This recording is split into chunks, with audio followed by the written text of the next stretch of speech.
A Sagrada Família, Karl Marx, Friedrich Engels, Editorial Bom Tempo, edição 2011. Capítulo 8.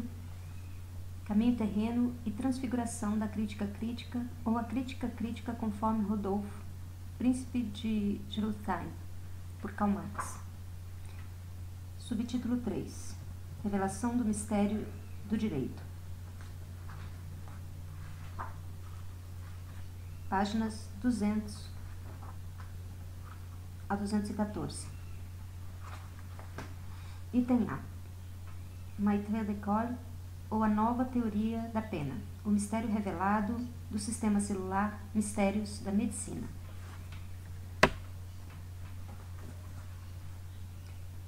O maître d'école é um criminoso de força física hercúlea e grande energia espiritual.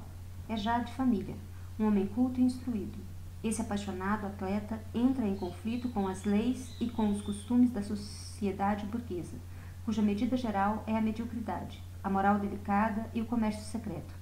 Ele se transforma em assassino e se entrega a todo tipo de libertinagens de um temperamento irracível que não encontra em parte alguma uma atividade humana adequada. Rodolfo aprisionou esse criminoso. Ele quer reformá-lo criticamente. Ele quer estatuir nele um exemplo para o mundo jurídico. Não discute com o mundo jurídico acerca da pena em si, mas sim acerca do modo e do tipo da punição. Desenvolve, segundo a expressão eloquente do médico Davi, uma teoria penal que seria digna do maior entre os criminalistas alemães, e que, de então em diante, teve inclusive a sorte de haver sido defendida por um criminalista alemão com uma seriedade e uma meticulosidade verdadeiramente germânicas. Rodolfo nem sequer suspeita que seja possível elevar-se além dos criminalistas. Sua ambição pretende apenas que ele seja o maior dos criminalistas. Primus inter pares. Nota 29, primeiro entre seus pares. Ele faz com que o maître d'école seja cegado pelo médico negro Davi. Rodolfo começa repetindo todos os argumentos triviais contra a pena de morte, da qual diz que resulta inoperante para o criminoso e para o povo, que contempla como um espetáculo de entretenimento. Rodolfo estatui mais adiante uma diferença entre o maître d'école e a alma do maître d'école. Não se propõe a salvar o maître d'école real, mas visa a salvação da alma de suas almas. Cita. A salvação de uma alma, nos ensina ele do alto de sua cátedra, é uma coisa sagrada. Todo crime pode ser expiado ou redimido, disse o Redentor, mas apenas por aquele que quiser seriamente a penitência e de fato se arrepender. O caminho que leva do tribunal ao cadafalso é muito curto. Tu, o maître d'école, abusaste criminosamente de suas forças. Eu me encarreguei de paralisar tua força. Tu haverás de tremer diante dos mais fracos. Tua pena será igual a teu delito. Mas essa pena espantosa te abrirá pelo menos um horizonte limitado da expiação.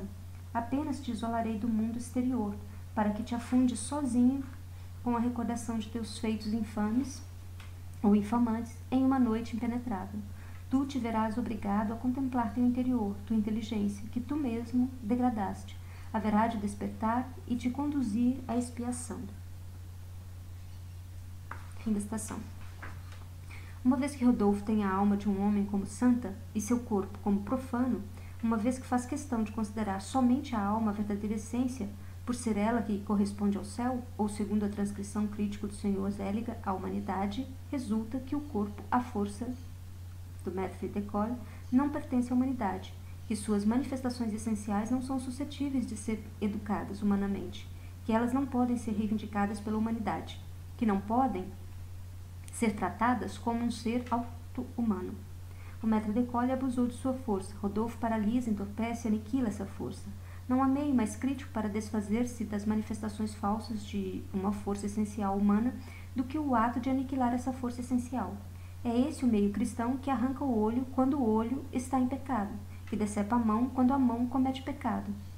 Em uma palavra, que mata o corpo quando o corpo peca, uma vez que olho, mão e corpo, na verdade, são apenas ingredientes puramente supérfluos e pecaminosos do homem.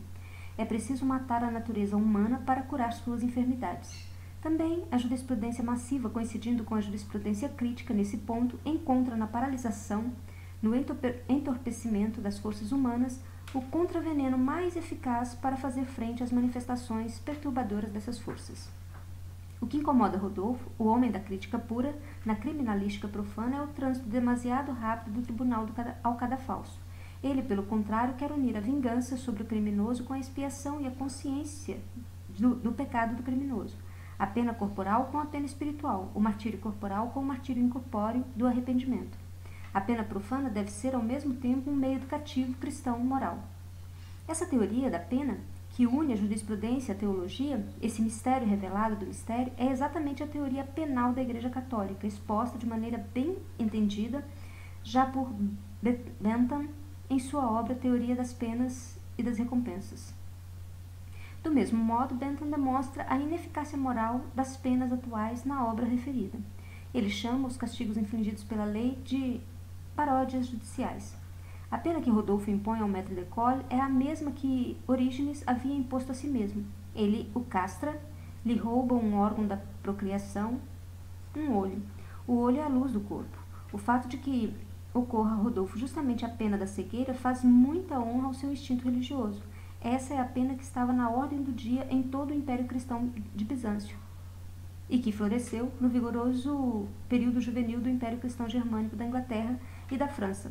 O ato de isolar o homem do mundo exterior, dos sentidos, o ato de tangê-lo a seu interior abstrato, a fim de corrigi-lo, a cegueira, é uma consequência necessária da doutrina cristã, segundo a qual a realização acabada e completa dessa separação,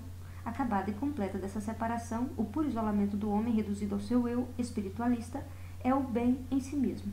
E se Rodolfo não enfia o maître d'école em um convento real, conforme costuma ocorrer em Bizâncio e no Império Francônico, ele pelo menos o enfia em um convento ideal, no convento de uma noite impenetrável, não irrompida jamais pela luz do mundo exterior, no convento de uma consciência condenada à inação e de uma consciência do pecado provocada ou povoada apenas de recordações fantasmagóricas. Um certo pudor especulativo não permite ao Sr. Zeliger analisar de cara e com franqueza a teoria penal do seu herói Rodolfo, a combinação da pena secular com a penitência e o arrependimento cristãos, mas, em compensação, ele lhe atribui, claro, que, também na condição de um mistério que pela primeira vez é revelado ao mundo, a teoria segundo a qual o delinquente deve elevar-se na pena ao plano de juiz de seu próprio delito. O mistério desse mistério revelado é a teoria hegeliana da pena. Segundo Hegel, na pena, o criminoso dita a sentença sobre si mesmo. Gans desenvolveu por extenso essa teoria. Ela é, em Hegel, o pavimento da beleza especulativa do velho jus vallonis. Nota 30. A lei do talião. Vingar de igual para igual, olho por olho, dente por dente. Natania. Que Kant desenvolvera como a única teoria jurídica da pena. Em Hegel, o autoajuizamento do criminoso segue sendo uma simples ideia, uma interpretação meramente especulativa das penas criminais empíricas usuais. Por isso, ele confia seu modus ao grau de formação do Estado em cada caso, quer dizer, deixa subsistir a pena tal qual ela existe. E nisso, em cada caso, quer dizer, deixa subsistir a pena tal qual ela existe. E nisso, precisamente, mostra um sentido mais crítico do que seu adorador crítico. Uma teoria penal que reconhece no delinquente ao mesmo tempo o homem apenas pode fazê-lo na abstração, na imaginação, precisamente porque a pena e a coação centralizam ou contradizem o comportamento humano. Ademais, a coisa resultaria impossível quando se tratasse de executá-la. No lugar da lei abstrata, haveria de aparecer arbitrariedade puramente subjetiva, uma vez que o ato de ajustar a pena à individualidade do delinquente teria de depender, em cada caso, dos homens oficiais, probos e honestos. Já Platão teve a perspicácia necessária para compreender que a lei tem de ser necessariamente unilateral e fazer caso omisso da individualidade.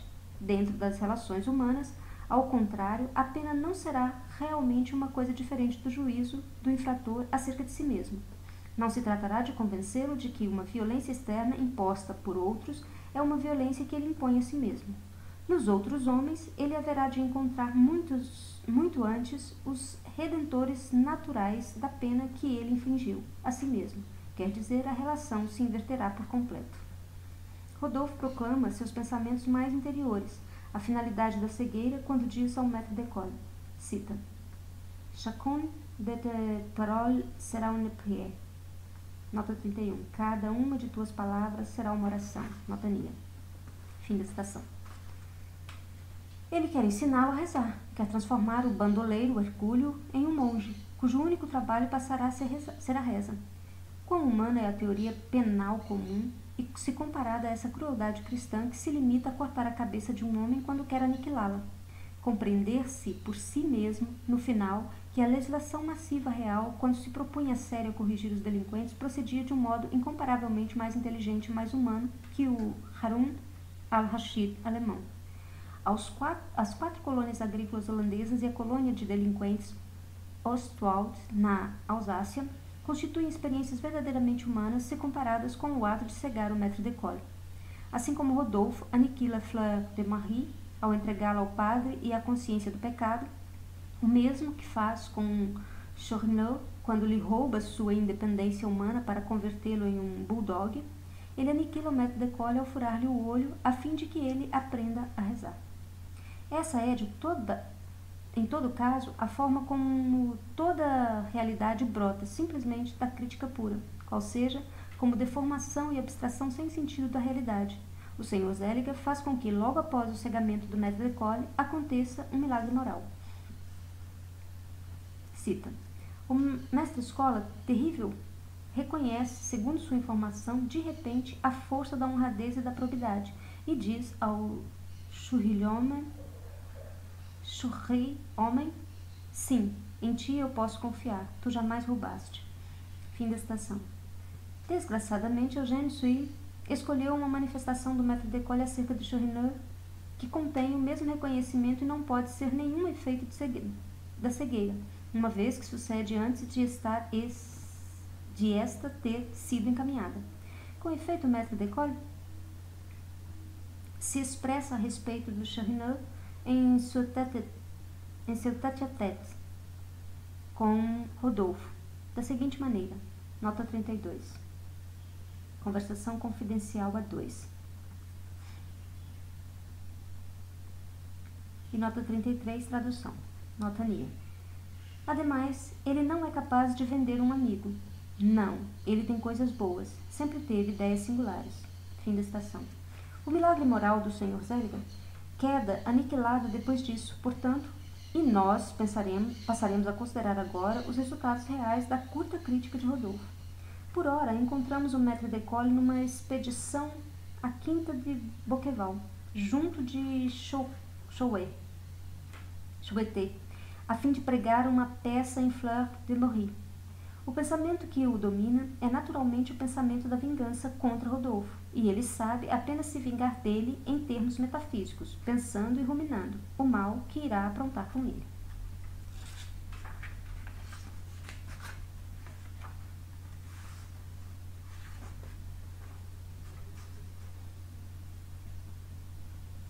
Tradução, nota 34.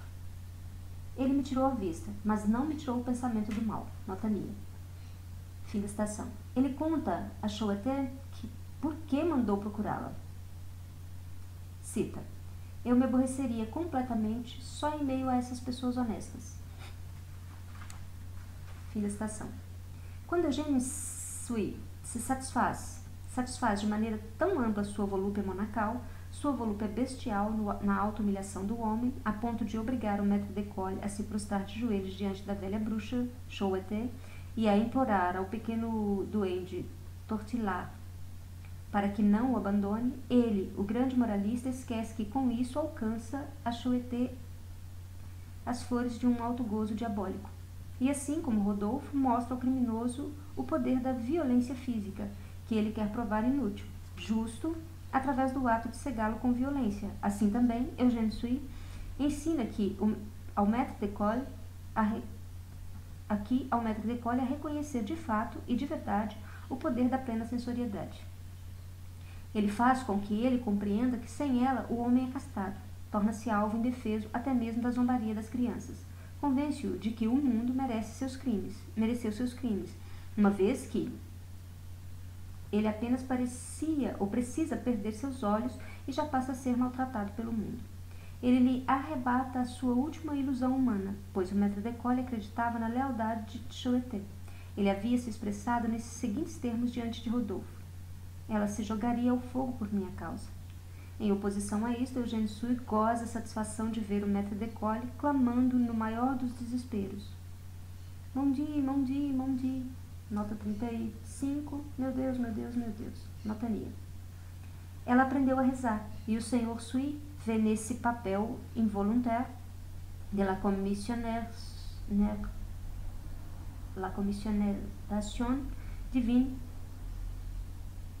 quelque chose de providencial. Nota 36. Apelo involuntário à comiseração divina, qualquer coisa de providencial. Nota Nia. A primeira consequência da crítica rodolfiana é a oração involuntária colada a seus tornozelos e segue uma penitência involuntária na chácara de Bouqueval, onde os fantasmas dos assassinatos aparecem em sonhos ao maître d'école. Nós passaremos por alto pela caracterização prolixa desse sonho, a fim de voltarmos a nos encontrar com o maître d'école já criticamente reformado, jogado na masmorra do Bras Rouge, preso a correntes, meio devorado pelos ratos, quase morto de fome, praticamente louco devido aos tormentos infligidos a ele pela Choeté e por Tortillard, rugindo como um animal. Tortillard encaminhou Choeté às suas mãos. Contemplemo-lo durante a operação que ele se propõe a fazer nela.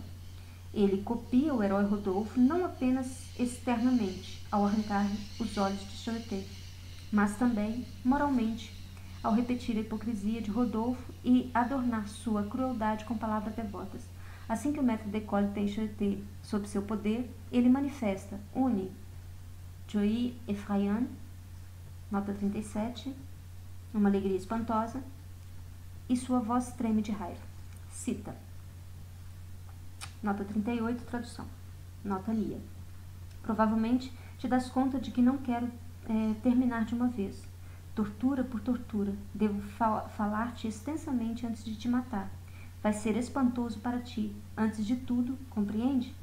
Desde aquele pesadelo na chácara de Bouqueval, que fez desfilar ante meus olhos todos os nossos crimes, desde aquele pesadelo que por pouco me torna louco, que me tornará louco, se operou em mim uma mudança estranha. Tomei horror à minha ferocidade anterior. Antes de tudo, não te deixei martirizar pelo Rouxinol. Mas isso ainda não era nada. Ao arrastar-me para cá, a esse porão condenado ao frio e à fome, me entregaste integralmente ao espanto de minhas reflexões. Oh, não sabes o que é estar só. O isolamento me purificou. Não acreditava que isso fosse possível. Uma prova de que sou, talvez, menos perverso que antes, é que sinto uma alegria infinita em ter-te aqui, monstro. Não para me vingar, mas sim para vingar vossas vítimas. Sim, terei cumprido com o meu dever ao castigar minha cúmplice com minha própria mão. Hoje sinto horror ante meus assassinatos passados, e, no entanto, não te parece estranho? Vou cometer em tua pessoa, sem temor algum, com toda segurança, um assassinato espantoso, com espantoso refinamento. Diga-me se consegues compreendê-lo. Fim da estação. O maître d'école passa, nessas poucas palavras, por uma escala de tons inteira da causística moral. Sua primeira manifestação é uma confissão franca, sincera, de desejo de vingança. Ele quer pagar tortura com tortura, quer assassinar Choeté, prolongando suas angústias mortais com um vasto sermão. E, ó, sofística deliciosa! Este discurso com o qual tortura sua vítima é um sermão moral. Ele afirma que o pesadelo de Bouqueval o tornou melhor, mas, ao mesmo tempo, revela o verdadeiro resultado daquele pesadelo ao confessar que ele quase se tornou louco, que acabará fazendo com que o enlouqueça.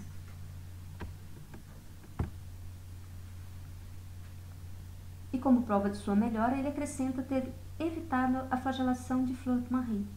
Em Eugène Sue, os personagens antes de Chourinot e agora do maître d'école veem-se obrigados a proclamar, como se fosse sua própria reflexão, como se fosse o motivo consciente de seus atos, o que não é senão o propósito literário do autor, que os faz agir assim e não de outro modo.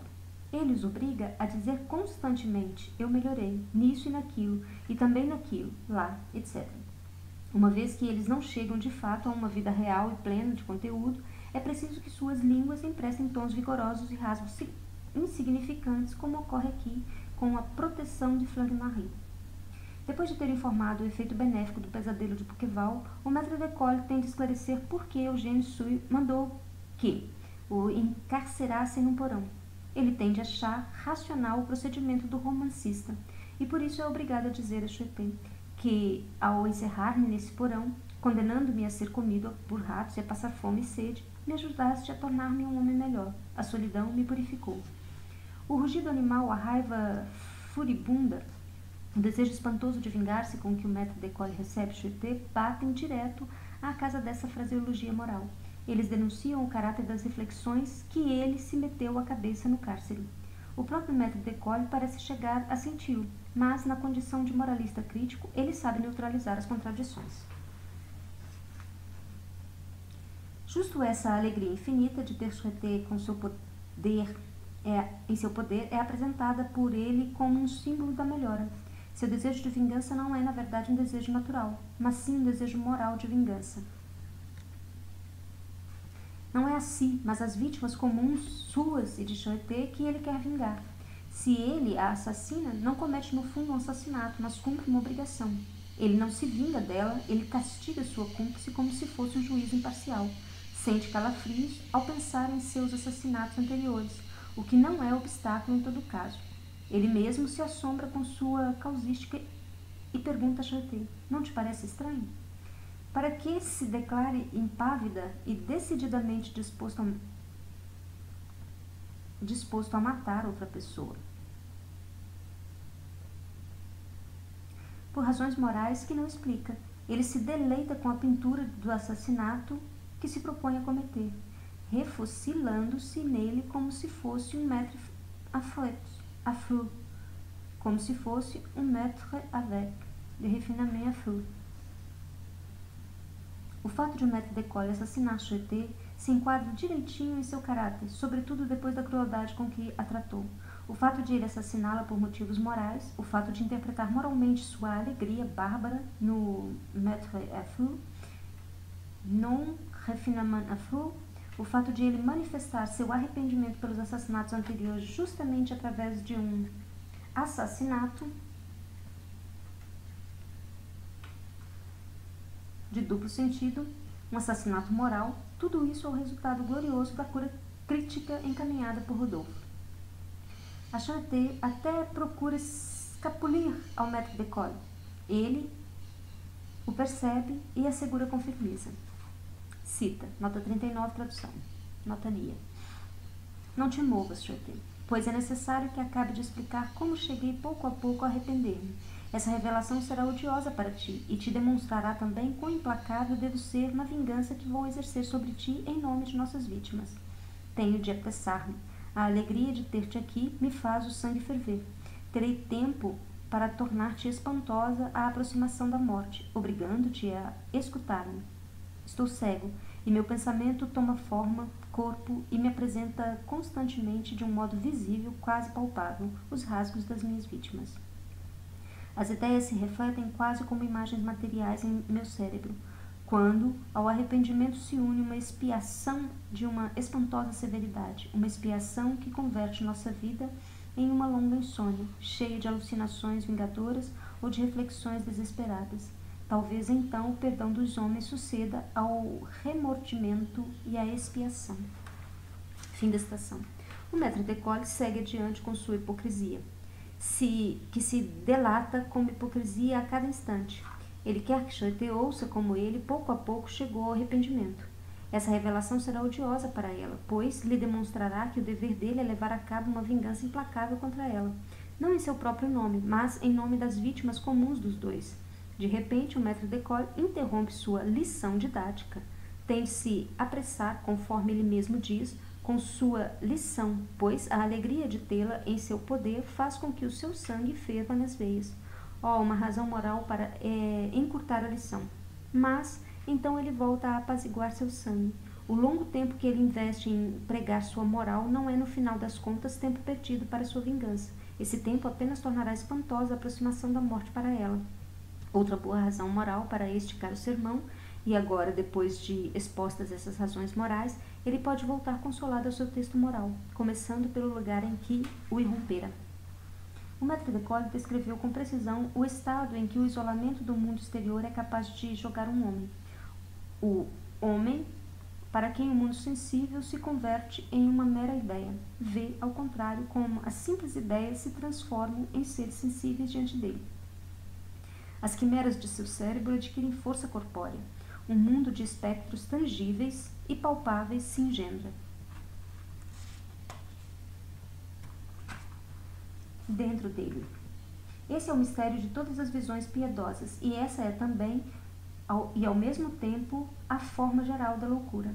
O maître d'école, que repete as frases feitas de Rodolfo acerca do poder da penitência e do arrependimento unido a martírios atrozes, já as repete, portanto, como um homem meio louco, e assim mantém de fato o enlace entre a consciência cristã do pecado e a demência. É o mesmo que acontece quando o maître d'école considera a transformação da vida em um pesadelo noturno cheio de alucinações como o verdadeiro resultado do arrependimento e da penitência. Na verdade, isso expressa o verdadeiro mistério da crítica pura e da melhora cristã. Esta consiste justamente em converter o homem em um espectro e sua vida em uma vida de sonhos. Eugène Sue sente nesse ponto o quanto os pensamentos salutares de Rodolfo, que ele faz o bandoleiro cego repetir como uma matraca, são desacreditados por seu modo de proceder contra a Charité. Por isso, ele põe na boca do maître d'école as seguintes palavras. Cita, nota 40, tradução. A influência salutar desse pensamento faz com que o meu furor se aplaque. Nota Nia. Fim da citação. O maître d'école confessa, portanto, que sua fúria moral não foi nada mais do que uma simples raiva profana. Cita, nota 41, tradução, nota Nia. Falta-me a coragem, a força, a vontade para te matar. Mas não serei eu quem derramará o teu sangue. Seria um assassinato. Assassinato talvez desculpável, mas, em todo caso, seria um assassinato. Fim da citação. No momento oportuno, Charité fere o maître d'école com seu estilete. Eugène Sue pode, depois disso, fazer com que ele a mate, sem dar atenção à menor causística moral. Cita, nota 42, tradução. Lançou um grito de dor. Os ardores ferozes de sua vingança, de sua raiva, seus instintos sanguinários, bruscamente despertos e exasperados por esse ataque, estalaram numa explosão súbita, terrível, na qual sua razão, já fortemente abalada, o abandonou, de vez. Ah, víbora, eu senti o teu dente. Tu serás como eu, sem olhos. Nota ali. Fim da citação. E ele lhe arranca os olhos com as próprias unhas. No instante em que a natureza do maître d'école, apenas hipócrita, sofisticamente encoberta e asceticamente dominada pela cura de Rodolfo, volta a irromper, a explosão é tanto mais violenta e espantosa. A confissão de Eugène Sue, segundo a qual a razão do maître d'école já se achava fortemente abalada por todos os acontecimentos que Rodolfo havia preparado, é digna de agradecimento. Cita. O último brilho de sua razão se ofusca nesse grito de horror, nesse grito de um condenado. Ele vê os fantasmas dos assassinados. E o maître d'école vocifera e ruge como um animal ensandecido. Ele leva Charité à morte. Fim da citação. O Sr. Zéliga murmura do fundo de sua barba. Cita. Com o mestre escola não é possível suceder uma transformação tão rápida e tão feliz como a que ocorreu com Choury Homem. Fim da citação. Assim como Rodolfo transforma Fleur de Marie em moradora do claustro, assim também ele transforma o maître d'école em um morador do manicômio da Bicêtre. Ele paralisou não apenas a sua força física, mas também a sua força espiritual, e com razão, pois não foi apenas com a força física, mas também com a força espiritual que ele pecou, e segundo a teoria penal de Rodolfo, as forças pecaminosas devem ser aniquiladas. Mas o Sr. Eugène Sue ainda não levou a cabo a penitência e o arrependimento unidos a uma espantosa vergonha. e Maître d'École volta à razão, mas, por medo de ser entregue à justiça, ele se faz de louco e permanece na Bicêtre. O Sr. Sui esquece-se que cada uma de suas palavras deveria se tornar uma oração, e que elas agora se transformaram muito antes no brandar e no rugir desarticulado de um louco. Ou será que o Sr. Sui pretende equiparar ironicamente essa manifestação de vida com a oração? A ideia da pena que Rodolfo aplica no ato de cegar o Maître d'École, esse isolamento do homem em sua própria alma e apartado do mundo exterior, a união da pena jurídica com o tormento religioso, encontra uma realização mais decisiva no sistema celular. O Sr. Sui festeja por isso também o sistema celular. Cita: quantos séculos foram necessários para reconhecer que existe apenas um meio para acabar com a lepra, que graça estendendo-se à sua volta e ameaça o corpo social, ou seja, a corrupção nas cadeias, quer dizer, o isolamento. Fim da citação. O Sr. Sui compartilha a opinião das pessoas honestas, segundo a qual a difusão dos delitos se deve à construção das cadeias. Para evitar que o criminoso entre em contato com más companhias, o melhor é entregá-lo à companhia de si mesmo. E o Sr. Sui esclarece, cita: eu me consideraria feliz se minha débil voz fosse ouvida entre todas as que, com tanta razão e tanta insistência, chamam pela aplicação total absoluta do sistema celular. Fim da citação. O desejo do Sr. Sui apenas foi satisfeito em parte. Nos debates da Câmara dos Deputados ocorridos este ano acerca do sistema celular, até mesmo os defensores oficiais desse sistema se viram obrigados a reconhecer que ele acarreta mais cedo ou mais tarde a loucura dos reclusos. Em vista disso, as penas de prisão superiores a 10 anos tiveram de ser convertidas em penas de deportação. Se o Sr. Tocqueville e o Sr. Beaumont tivessem estudado minuciosamente o romance de Eugène Sui, teria levado a cabo, sem erro, a aplicação total e absoluta do sistema celular. Se com efeito o Sr. Eugène Sui subtrai a sociedade a todos os criminosos em pleno uso da razão, a fim de torná-los loucos, em compensação concede companhia aos loucos, a fim de trazê-los de volta à razão. Fim da citação. Nota 43, tradução. A experiência prova que para os alienados o isolamento é tão funesto quanto é saudável para os criminosos detidos.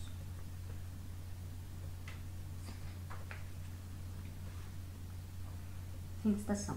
Se, pois, o Sr. Sui e seu herói crítico Rodolfo não empobreceram o direito em nenhum mistério, nem com a teoria penal católica, nem com o sistema celular metodista, pelo menos enriqueceram a medicina com novos mistérios. E, no final das contas, é tão misterioso descobrir novos mistérios quanto revelar os mistérios velhos. A crítica informa, concordando com o Sr. Sui, a respeito do ato de cegar o Maître d'École. Cita: ele nem sequer crê quando se diz que lhe roubaram a luz de seus olhos. Fim da citação. O Maître d'École não podia acreditar na perda da luz de seus olhos porque realmente ainda via. O Sr. Sui descreve uma nova estrela, revela um verdadeiro mistério para a oftalmologia massiva e a crítica. A pupila é branca, depois da operação. Trata-se, pois, de uma estrela lenticular. É verdade que até hoje esta poderia ser obtida ao ferir a cápsula lenticular, de um modo bastante indolor, ainda que não completamente indolor. Mas, como os médicos apenas obtêm seus resultados pela via natural e não pela via crítica, não restava nada mais a fazer a não ser aguardar a inflamação com sua exsudação plástica depois da ferida, a fim de alcançar que a pupila se tornasse opaca. Um milagre e um mistério ainda maior acontece com o Maître d'École no 3º capítulo do 3º tomo. O cego volta a ver. Nota 44, tradução. A coruja, o Maître d'École e o torcidinho viram o sacerdote e Flor de Maria. Nota Nia. Pois bem, se não quisermos interpretar esse ato de ver do Maître d'École seguindo o procedimento da crítica dos sinópticos, como um milagre literário, o Maître d'École, por certo, voltou a operar sua pupila. Mais tarde, ele volta a estar cego. Ele deve ter usado seu olho demasiado cedo, portanto, e através de uma excitação luminosa foi provocada uma inflamação que terminou com uma paralisação da retina, causando uma amaurose incurável. O fato de esse processo demorar aqui apenas um segundo é só mais um mistério para a oftalmologia crítica, a crítica resolver.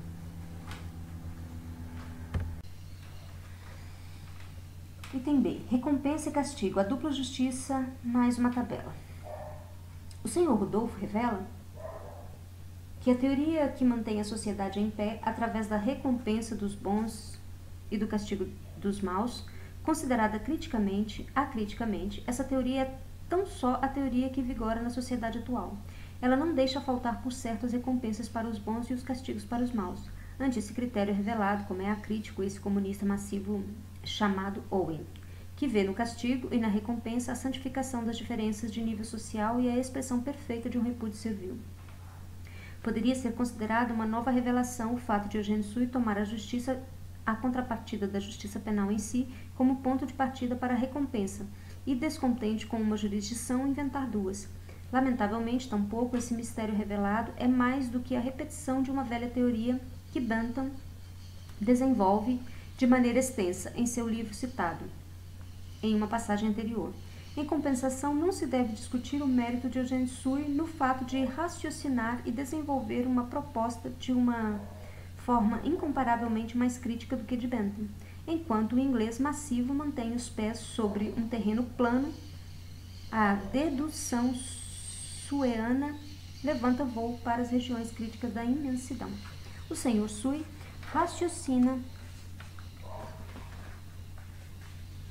conforme segue. Citação. A fim de atemorizar os maus, materializam-se de antemão os resultados da cólera celeste, porque, pois, não se haveria de materializar também e antecipar sobre a terra, de modo semelhante, os resultados da recompensa divina no que se refere aos bons? Fim da citação. A partir do ponto de vista crítico, o que se faz na teoria criminal celestial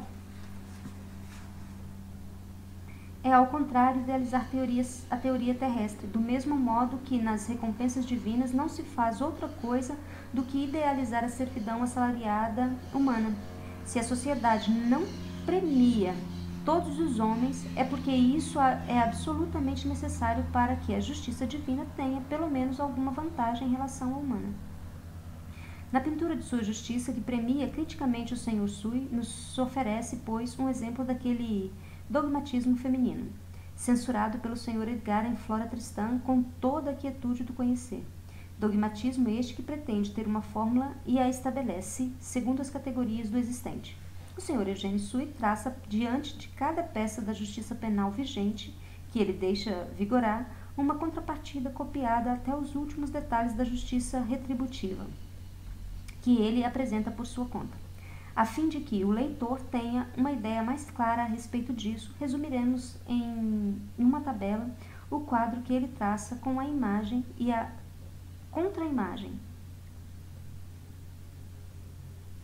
Deslumbrado com a visão dessa pintura, o senhor Sui exclama. Nota 45, tradução. Nia. Ah, é uma utopia, mas suponhamos que uma sociedade seja organizada de tal maneira. Tabela da justiça criticamente completa. Essa tabela tem duas colunas, justiça vigente e justiça criticamente complementária. Na justiça vigente, o nome é Justiça Criminelle, nota 46, Justiça Penal.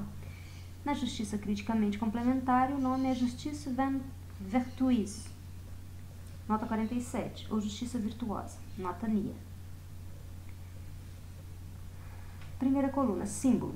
Segura na mão uma espada, a fim de diminuir os maus em uma cabeça. Coluna 2, símbolo. Segura na mão uma coroa, a fim de aumentar os homens em uma cabeça. Objetivo, primeira coluna. Castigar o mal, prisão, infâmia, privação da vida. O povo experimenta o terrível disciplinamento do mal na justiça vigente. O objetivo na justiça crítica é recompensar o bem, mesa posta, a honra, a manutenção da vida. O povo experimenta o assombroso triunfo do bem. Justiça vigente. Meios para descobrir os maus. Espionagem policial, agentes secretos encarregados de espionar os maus. Justiça crítica. Meio para descobrir os bons. Espionagem de virtude. Agentes secretos encarregados de espionar os virtuosos. Nota 48. espionagem da virtude. Na justiça vigente. Como decidir se alguém é mau? Des assises du crime. Nota 49. Assises são sessões plenárias, fundamentadas historicamente e oriundas do distante século XII. Nota da tradução. Na justiça crítica. Como decidir se alguém é bom? Assises de la virtu. Sessões para a virtude. O Ministério Público assinala as ações nobres do acusado e as denuncia ao conhecimento público. Justiça vigente. Situação do criminoso depois da sentença. Ele se acha sob a surveillance de la haute police. Nota 50. Vigilância da alta polícia. É alimentado na prisão, o Estado faz gastos com ele. Justiça crítica. Situação do virtuoso depois da sentença. Ele se acha sob a surveillance de la haute charité morale. Nota 51. Vigilância da alta caridade moral.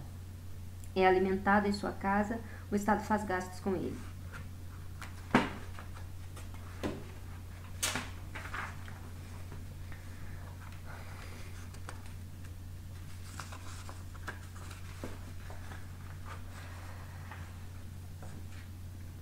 Justiça vigente. Execução. O criminoso sobe ao cadafalso. Justiça crítica. Execução. Justo em frente ao cadafalso do criminoso, ergue-se em um pedestal, sobre o qual é entronizado o grande homem do bien. Nota 52. Grande homem do bem. Um pelourinho da virtude. Essa seria, pois, a organização crítica da sociedade. Nós nos sentimos obrigados a tomar essa organização formalmente sob nossa proteção contra a acusação do Sr. Eugène Sue de que ela, até agora, tenha permanecido apenas na condição de uma utopia. Sue voltou a se esquecer do prêmio da virtude, que todos os anos é conferido em Paris e que ele mesmo chega a mencionar. Esse prêmio é organizado duplamente, inclusive o Prix Montyon, um prêmio material para recompensar as ações nobres de homens e mulheres, e o Prix Rosier, nota 53, prêmio das rosas, para as moças mais decentes.